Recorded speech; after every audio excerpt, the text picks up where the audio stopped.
So one of the things we did this would be again the opening unit, if you will, of the course of the Holocaust. We would learn about Jewish life in Eastern Europe, and what I did, I took in English, of course, from Irving Howe, and was it Eliezer Greenberg? I don't know who the authors were, the editors of A Treasury of Yiddish Folk Tales or Stories, short stories, some short stories printed up in English.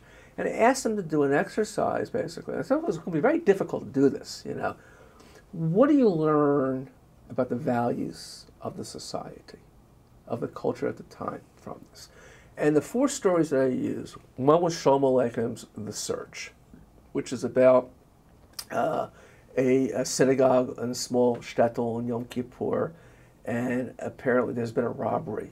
Okay, they want to search everyone. And then they find out that one guy's protesting the search, and they find out that he's been clandestinely eating on a fast day on the side. And they find plum pits, I believe, and chicken bones in his pocket, what have you, and a great embarrassment to the community. Of course, the irony of the story is, you know, the story's supposed to be about a robbery and what happened to the money, but at the end of the story, the real crime against the community is not the robbery. It is that someone who supposedly this wonderful person has offended the mores of the community. It's a wonderful story which has a lot of nuances in it. The best story that I think the students liked the most was I.L. Peretz's If Not Higher, about a Litvak, and they don't know what a Litvak. Some students figured it out. And most of my students were not Jewish, so they really were coming at it. Even the Jewish students were coming at a tremendous disadvantage because they didn't have much background in Jewish life. And there's a story about a Rebbe who disappears during the High Holy Days, and the community believes that he goes up to heaven. You know, and of course there's a Litvak who from Lithuania who's very scholarly and is very skeptical of these Hasidic Jews who are superstitious, obviously, and so forth. So he decides he's going to follow the Rebbe, and he finds out that what the Rebbe's really doing during this time period is he's dressing up as a common worker. He's going out, he's chopping wood, he's disguising himself as a Russian, actually, not a Jew, and he's helping poor people by giving them free wood and helping them set their fires and what have you. He's doing all these Jewish values of charity, of helping others. And the important part of the story, which the students, most of them get that, is that he's not doing it from his own self-gain. He's not promoting himself, obviously, in doing it. No one knows it's the Rebbe who's doing this. And at the end of the story, which is the great last line, the Litvak becomes a disciple now of the Rebbe, and he says, when they say he goes to heaven during these high holy days, the last line is the Litvak says, if not higher.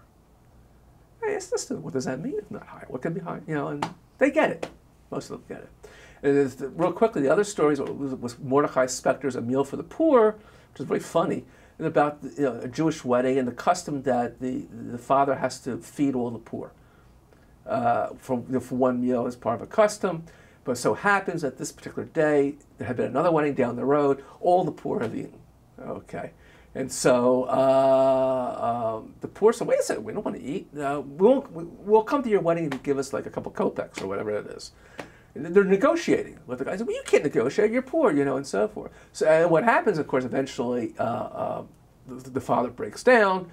All the poor, they get paid their kopek, whatever it is. They all come to the wedding, they're all dancing together.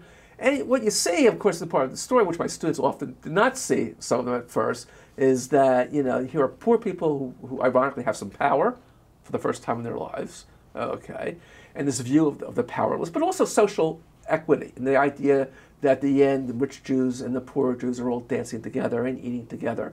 And I think the last line of the story is, this is how a real Jewish wedding should be. And I think that's the closing line of the translation. And the final story was Sholem Asch's Sanctification of the Name, about the religious custom of Kiddush Ha-Shem, okay, of sacrificing, martyring oneself in the name of God. And it's set in, like medieval times where Jews are compelled to convert. I won't simplify the story, or they'll die. And there's one Jew among them who is not religious, and there's a real fear that he's going to break, he's going to inform on the community, he's going to convert, and so forth. And at the end, they find out in the synagogue that all the Jews are dead, the ones who were taken prisoner.